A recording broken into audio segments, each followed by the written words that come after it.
নমস্কার সকলকে।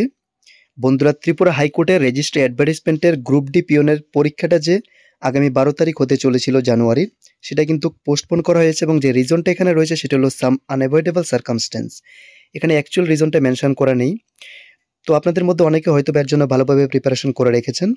তো আপনাদের হতাশ হওয়ার কোনো কারণ নেই, কারণ এক্সামটা ইমিডিয়েট রিশিডিউল হতে চলেছে এবং নোটিফিকেশনে কী রয়েছে সেটা এখন প্রথম দেখে নিচ্ছি।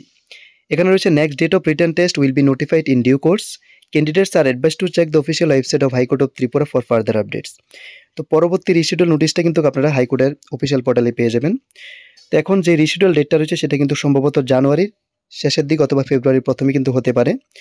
তো ওইটা একটা কিন্তু অপরচুনিটি বলতে পারেন আপনাদের জন্য, কারণ অলরেডি আপনারা প্রিপারেশন করে রেখেছেন এবং এর উপর আরও এক্সট্রা টাইম আপনারা পেয়েছেন প্রিপারেশন করার জন্য। তো যে এক্সট্রা টাইমটা আপনারা পেয়েছেন ওই টাইমে আপনারা আরও বেটারভাবে প্রিপারেশন করুন, কারণ এক্সামটা কিন্তু খুব ইমিডিয়েট রিশিডিউল হতে চলেছে এবং যখনই রিশিডিউল হবে তার অফিসিয়াল নোটিশটা আপনারা তাদের ওয়েবসাইটে পেয়ে যাবেন। এছাড়া আমরাও আমাদের চ্যানেলে তার আপডেটস দিয়ে দেবো। তো বন্ধুরা, এই ইনফরমেশনটা আপনাদের দেওয়া ছিল যে খুব ইমিডিয়েট কিন্তু এক্সামটা রিশিডিউল হতে চলেছে। আপনারা যারা প্রিপারেশন করছেন অবশ্যই আরও বেটারভাবে প্রিপারেশন করুন, কারণ মোস্ট প্রবাবলি এক্সামটা উইদিন 1 মান্থে রিশিডিউল হতে চলেছে। তো আপনারা অবশ্যই ভালোভাবে প্রিপারেশন নিন। ধন্যবাদ।